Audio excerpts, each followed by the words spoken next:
ममता दीदी का राज आ जाएगा तो हम लोग फिर बांग्लादेश से कलकत्ता में ढुक जाएंगे, छोड़ेंगे नहीं। నమస్తే, welcome to R Telugu. West బెంగాల్లో మమతా బెనర్జీ యొక్క టీఎంసీ పార్టీ అధికారం కోల్పోయిన తర్వాత ప్రస్తుతం వాళ్ళు చేసిన అనేక అన్యాయాలు, దుర్మార్గాలన్నీ ఒక్కొక్కటిగా బయటకు వస్తున్నాయి. దీంట్లో ప్రపంచవ్యాప్తంగా మాదక ద్రవ్యాలకు సంబంధించినటువంటి ఒక హబ్గా మారినటువంటి డైమండ్ హార్బర్ మాఫియా యొక్క అక్కడ జరిగినటువంటి అనేక విషయాలు అనేది ఒక్కొక్కటిగా బయటకు వస్తున్నాయి. సో అన్ని విషయాలు అనేది క్లియర్ కట్గా ఈ వీడియోలో తెలుసుకుందాం. సో వీడియోలోకి వెళ్ళే ముందు ఒక్క లైక్ కొట్టండి. ముందుగా డైమండ్ హార్బర్ మాఫియా ఈ స్థాయిలో అభివృద్ధి చెందడానికి కావచ్చు, లేదంటే వెస్ట్ బెంగాల్ చుట్టుపక్కల ఉన్నటువంటి ప్రాంతాల్లో క్రైమ్ రేటు పెరగడానికి, ఈ స్థాయిలో రోహింగ్యాలు కావచ్చు, ఇల్లీగల్ మైగ్రెంట్ మన భారతదేశంలోకి రావడానికి గల ముఖ్య కారణం ఏందో అక్కడి నుంచి వీడియో అనేది స్టార్ట్ చేద్దాం.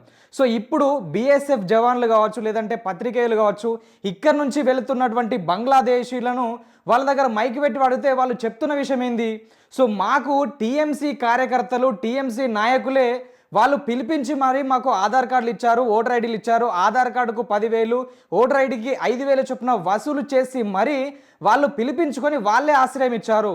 సో ఇక్కడ చిన్న చిన్న స్థాయి పనులు కల్పించి వాళ్ళకు ఓట్లు వేసే విధంగా వాళ్ళే ప్రేరేపించారు. సో మీరు మాకు ఓటు వేయండి, ఆ తర్వాత మీరు ఏం పని చేసుకున్నా ఎక్కడికి వెళ్ళినా మాకు సంబంధం లేదు అనే విధంగా వాళ్ళే తీసుకొచ్చి పెట్టిరు. ఇప్పుడు ఉన్నటువంటి బీజేపీ ప్రభుత్వం మాత్రం మమ్మల్ని ఇక్కడి నుంచి వెళ్ళగొడుతుంది. కానీ దాదాపు 2-3 నెలల లోపలనే మళ్ళీ మమతా బెనర్జీ గారు అధికారంలోకి వస్తారు. అప్పుడు మళ్ళీ మేము ఏదైతే బంగ్లాదేశ్కి వెళ్తున్నామో మళ్ళీ తిరిగి వెస్ట్ బెంగాల్కి వస్తామని చెప్పి గట్టిగా ఇక్కడ ఉన్నటువంటి జవాన్లకు కావచ్చు, మీడియా పత్రికలకు కావచ్చు గట్టిగా వార్నింగ్ ఇస్తున్నారు. సో దీంతో పాటు నిన్నగాక మొన్న మమతా బెనర్జీ యొక్క మేనలుడైనటువంటి అభిషేక్ బెనర్జీ పైన దాడి జరిగింది. సో ఈతన ఏదైతే మిగతా రాష్ట్రాల్లో అందరు వాళ్ళు కలిసినా కానీ మమ్మల్ని ఏం పీకలేరు, సో మా ఏరియాలో ఒక అమ్మకు అబ్బకు పుట్టినట్లయితే మా ఏరియాలో మమ్మల్ని ఓడించండి అంటూ సో మిగతా అంటే సెంట్రల్లో ఉన్నటువంటి బీజేపీ కావచ్చు, ఇతర పార్టీలకు వీళ్ళు వార్నింగ్ ఇవ్వడం జరిగింది ఈ అభిషేక్ బెనర్జీ. సో ఈతన చేసినటువంటి అరాచకాలు అంతా ఇంత కాదు, ఇప్పుడు ఒక్కొక్కటిగా బయటకు వస్తున్నాయి. అయితే ఈతన నిన్నగాక మొన్న టీఎంసీ కార్యకర్తను కలవడానికి కారులో బయటకు వచ్చినప్పుడు అక్కడ ఇతనిపైన విపరీతమైనటువంటి దాడి జరిగింది. సో ముందుగా కోడిగుడ్లతోని, టమాటాలతోని దాడి చేశారు. ఆ తర్వాత సడన్గా ఇతనికి ఒక హెల్మెట్ దొరికిన తర్వాత రాళ్ళ దాడి జరిగింది. సో అక్కడి నుంచి ఒక పెద్ద డ్రామా అయితే జరిగింది. అంటే వీళ్ళను హాస్పిటల్ తీసుకెళ్ళిన తర్వాత ఏదో ప్రాణాపాయ స్థితి ఉందన్నట్టుగా పెద్దగా బిల్డప్లు జరగడం. ఆ తర్వాత ఇతనికి మైనర్ ఇంజూరీస్ జరిగినాయి, పెద్దగా ఏం జరగలేదని చెప్పేసి డాక్టర్ వాళ్ళు సర్టిఫికేట్ ఇచ్చి ఇతన్ని అదే రోజు కొన్ని గంటల్లోనే బయటకు పంపించడం జరిగింది. సో ఇది జరిగిన తర్వాత మమతా బెనర్జీ గారు రాష్ట్రంలో లాండ్ ఆర్డర్ అనేది అదుపు తప్పింది, వీళ్ళు ఏం కూడా చేయలేకపోతున్నారు, ఇట్లా విపక్షాలపైన ప్రతిపక్షాలపైన దాడులు జరుగుతున్నాయి అనే విధంగా పెద్ద స్టేట్మెంట్ అయితే ఇచ్చింది. సో ఇక్కడ 2 అంశాలు. సో ఒకటేంటంటే ఇదే టీఎంసీ కార్యకర్తలు, ఇదే నాయకులు కలిసి ఒక ఆడినటువంటి డ్రామా.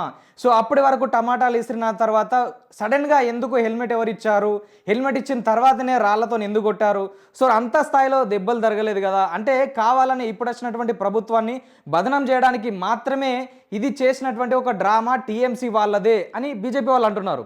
సో ఇంకొకటి ఏంటంటే మరి బీజేపీ ఇప్పుడున్నటువంటి ప్రతిపక్షాలను మానసికంగా కుంగదీయడానికో, లేకపోతే వీళ్ళు అసలు ప్రభుత్వం జోలికి రాకుండా ఉండడానికో బీజేపీ వాళ్ళే చేయించారా అని ఇంకొక వాదన అనేది బయటకు వస్తుంది. సో ఏదేమైనప్పటికీ ఇప్పుడున్నటువంటి అభిషేక్ బెనర్జీ ఏం తక్కువ కాదు. సో అట్లా అని చెప్పేసి ఇప్పుడు అధికారంలోకి ఎక్కినటువంటి సువేందు అధికారి, సో ఈయన కూడా ఏం సత్యపురుష కాదు. ఎందుకంటే గతంలో ఇదే బీజేపీకి చెందినటువంటి నాయకులు, ఇదే మోదీ గారు ఇతనిపైన అనేక విమర్శలు చేయడం జరిగింది. అంటే ఒక స్కామ్ విషయంలో డబ్బులు దొరకడం, సో దీనికి ఈ సువేందు అధికారికి లింక్ ఉంది అనే విధంగా మోదీ గారు మాట్లాడినటువంటి వీడియోలు ప్రస్తుతం వైరల్ అవుతున్నాయి. సో అంటే రాజకీయాల్లో ఇవన్నీ సహజం, రాజకీయాల్లో ఉన్నటువంటి రాజకీయ నాయకులు పూర్తి స్థాయిలో సత్యపూసలు కాదు అనే విధంగా సో గతంలో జరిగినటువంటి ఇన్సిడెంట్లు అనేది ఇప్పుడు బలపరుస్తున్నాయి. ఎవరైతే టీఎంసీ కార్యకర్తలు, టీఎంసీ నాయకులు వాళ్ళ స్వలాభం కోసం తీసుకొచ్చినటువంటి ఇల్లీగల్ మైగ్రెంట్స్ చేస్తున్నటువంటి అనేక చర్యల వల్ల ఈ హార్బర్ డైమండ్ మాఫియా అనేది ఎక్కువ మొత్తంలో పరిణితి చెందింది. యూపీ సింగమైనటువంటి అజయ్ పాల్ సింగ్ ఈ డైమండ్ హార్బర్ పోర్ట్ ఏదైతే ఉంటుందో సుందర్బన్ అడవుల మధ్యలో, సో దీని నుంచి జరుగుతున్నటువంటి అక్రమాల గురించి ఈయన రైడ్ చేయడం ద్వారా ఒక్కొక్కటిగా మొత్తం అయితే వాస్తవాలు అనేది బయటకు వస్తున్నాయి. బంగ్లాదేశ్ నుంచి వెళ్ళి హెరాయిన్, ముఖ్యంగా ఈ హెరాయిన్ అనే ఒక మాదక ద్రవ్యము ఇక్కడికి ఇంపోర్ట్ అవుతూ ఉంటుంది.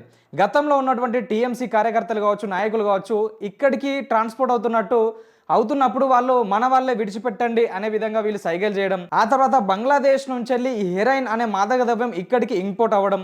సో అక్కడ బంగ్లాదేశ్లో 20 లక్షల టాకాస్గా ఉన్నటువంటి ఈ అమౌంట్ అనేది భారత్కు రాగానే, అంటే ముఖ్యంగా కోల్కతాకు చేరగానే ఇది 15 లక్షల వరకు పలుకుతుంది ధర. అంటే 20 లక్షల టాకాస్ ఇక్కడ 15 కోట్ల అమౌంట్ ఎక్కడ. సో కోల్కతాకు వచ్చినటువంటి ఈ మాదక ద్రవ్యం కావచ్చు, హెరాయిన్ కావచ్చు, ముఖ్యంగా భారతదేశంలో ఉన్నటువంటి మిగతా నగరాలు ఏవైతే ఉంటాయో, ముఖ్యంగా ఐటీ సెక్టార్లు డెవలప్ అయినటువంటి ప్రాంతాలైన బెంగళూరు కావచ్చు, చెన్నై కావచ్చు, ముంబై, పూణే కావచ్చు, హైదరాబాద్ కావచ్చు, ఇలాంటి ప్రాంతాలకు వీళ్ళు స్ప్రెడ్ చేయడం జరుగుతుంది. అంటే దీని ద్వారా కొన్ని వందల కోట్ల వ్యాపారం అనేది జరుగుతుంది. ఈ హార్బర్ ద్వారా కేవలం హెరాయిన్ స్మగ్లింగ్ కాదు, చాలా వరకు అయితే హ్యూమన్ ట్రాఫికింగ్, అంటే మనుషుల్ని, అమ్మాయిలను ఇక్కడి నుంచి అక్కడికి రవాణా చేయడం కావచ్చు, లేదంటే ఆర్గాన్స్, ముఖ్యంగా అవయవాలను కూడా అమ్ముకున్నటువంటి పరిస్థితి. సో దీంతో పాటు బంగ్లాదేశ్కు, అస్సాంకు మధ్య ఉన్నటువంటి బార్డర్లో ఓపియం అనే ఒక మొక్కలను, పంటను పండించడం, దాని ద్వారా హెరాయిన్ అనే ఒక సేమ్ మాదక ద్రవ్యాన్ని తయారు చేస్తున్నారు. ఇదంతా గమనించినటువంటి అక్కడ ఉన్నటువంటి హిమాంత బిశ్వ శర్మ కొన్ని వేల ఎకరాల్లో ఈ ఓపియం పంటను అనేది నాశనం చేయడం జరిగింది. సో అంటే ఈ ఓపియం ద్వారా ఏదైతే హెరాయిన్ను తయారు చేసి అది మళ్ళీ భారతదేశ వ్యాప్తంగా వీళ్ళు రవాణా చేస్తుండే. వెస్ట్ బెంగాల్ బార్డర్లో, అస్సాం బార్డర్లో ఇంత జరుగుతున్నా మరి రాష్ట్ర ప్రభుత్వాలు కానీ, కేంద్ర ప్రభుత్వం కానీ ఏం చేస్తుంది అనే ఒక విమర్శ కూడా వస్తుంది. సో ఇప్పటికైనా వెస్ట్ బెంగాల్లో అక్కడ ఉన్నటువంటి ప్రభుత్వం మరి సెంట్రల్ గవర్నమెంట్కు సపోర్ట్ చేసి అక్కడ నుంచి ఇక్కడికి ఎలాంటి ఇల్లీగల్ దందాలు జరగకుండా, ఇల్లీగల్ మైగ్రెంట్స్ రాకుండా చర్యలు తీసుకోవాలని దేశవ్యాప్తంగా ఉన్నటువంటి ప్రజలైతే కోరుకుంటున్నారు. సో మరి మీరేమంటారు? గతంలో టీఎంసీ చేసినటువంటి అనేక ఆకృత్యాలు ఇప్పుడు ఒక్కొక్కటిగా బయటపడుతున్నాయి. సో నెక్స్ట్ కూడా మరి అక్కడ టీఎంసీ వచ్చే ఆస్కారం ఉందా, లేదంటే అక్కడ ఉన్నటువంటి ప్రజలు బీజేపీకి పట్టం కట్టారు కాబట్టి సో వీళ్ళు పంతాలకు పోకుండా అక్కడ ఉన్నటువంటి ఈ ఇల్లీగల్ దందాలు బంద్ చేపించి ప్రజలకు సంక్షేమ అభివృద్ధి పథకాలు ప్రవేశపెడతారా? సో మీ కామెంట్ అనేది కామెంట్ రూపంలో తెలియజేయండి. మరొక వీడియోతో మీ ముందుంటాం. చూస్తూనే ఉండండి ఆర్ తెలుగు.